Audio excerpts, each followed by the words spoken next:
책 읽지 않는 사람들이 시작한 독서 동아리의 미래.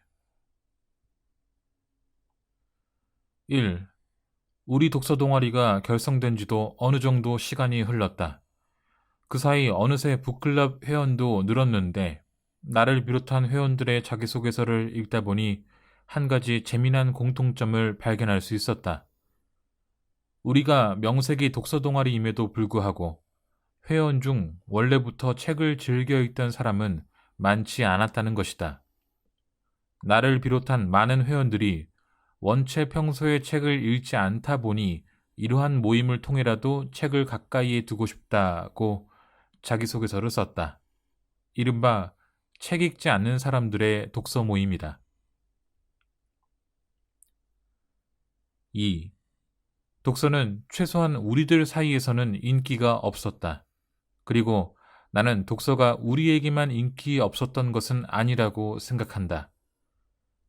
기업 입사 인터뷰에서 자신의 취미가 독서라고 말하는 사람은 정말 독서가 취미라기보다는 떳떳하게 내세울 만한 취미가 없는 사람이라는 인상을 준다는 말도 있을 정도니까. 빈칸 대신에 채워넣는 성명란에 홍길동이 있다면 취미란에는 독서가 있다고나 할까. 모르긴 몰라도 자신의 취미가 독서라고 하는 사람들 대부분이 실제로는 유튜브 시청에 독서보다 많은 시간을 할애하고 있을지 않을까 한다. 3. 바로 앞 문장은 좀 억울하게 느껴질 수도 있을 것 같다.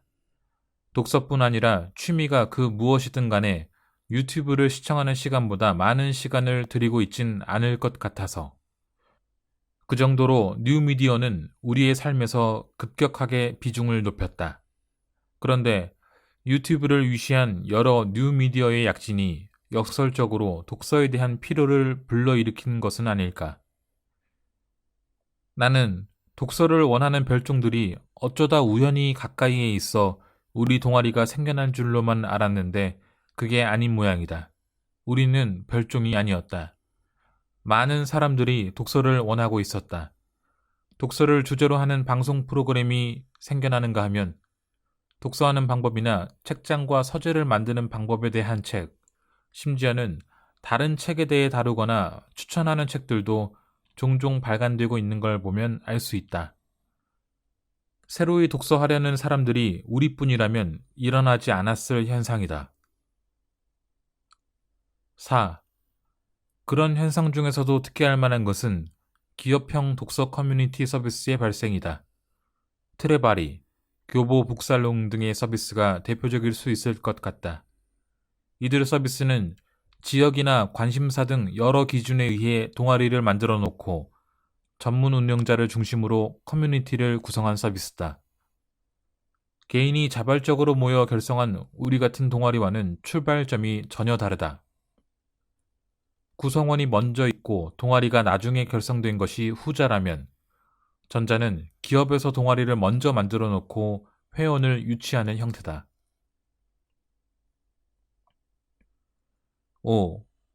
그런 서비스를 살펴보다 보니 한 가지 궁금한 점이 생겼다.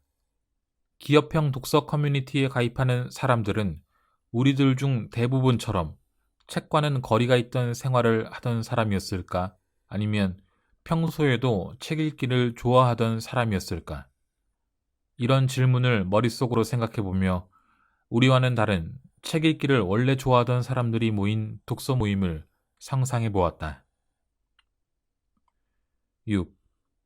책 읽기를 즐기는 사람들만 모여있는 그 상상 속 동아리가 우리의 미래가 될 수 있을까? 우리 동아리에 참여한 목적이 저마다 조금씩 다르기는 하지만 그래도 최소한 하나 공통 분모로 가지고 있는 것이 있다. 이 모임을 통해 책 읽기를 가까이 하고 싶다는 것이 그것이다. 훗날 우리가 목적을 이룬다면 우리는 독서를 시작하려는 사람들의 모임이 아니라 독서 마니아들의 모임으로 바뀌게 된다. 그건 어떤 모습일까? 우리는 어떤 모습이 되어 있을까?